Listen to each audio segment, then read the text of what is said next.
গরুর গাড়ির চাকার ঘর্ষণে মাটির রাস্তা থেকে এমনভাবে কটকট শব্দ উঠেছে যেন সেই শব্দই ভেঙে দিয়ে যাচ্ছে রাতের ভয়াল নিস্তব্ধতা।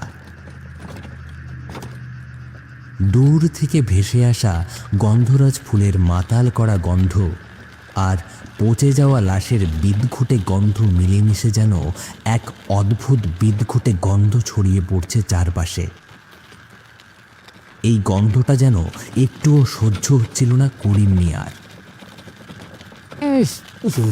এই গন্ধে তো একবারে মাথা ঘুরে যাচ্ছে। মনে হচ্ছে গাড়িটা কবরস্থানে পৌঁছানোর আগেই আমি উল্টে পড়ে যাব। বিদঘুটে সেই গন্ধটা কিছুটা কমে এসেছে যেন।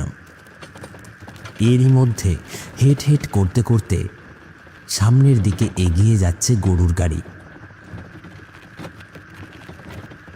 চলতে চলতেই হঠাৎ করেই রাস্তার এপাশ থেকে ওপাশে খুব দ্রুত একটা কালো ছায়ার মতন কিছুই একটা পেরিয়ে যেতে দেখল করিম।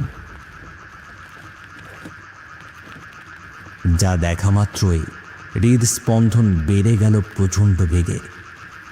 ও রহিম ভাই, আর কতক্ষণ লাগবে গো? এই কবরস্থান পর্যন্ত এই লাশ নিয়ে যাওয়া আমার পক্ষে যা সম্ভব হচ্ছে না। আরে অধৈর্য হইতেছ কেন?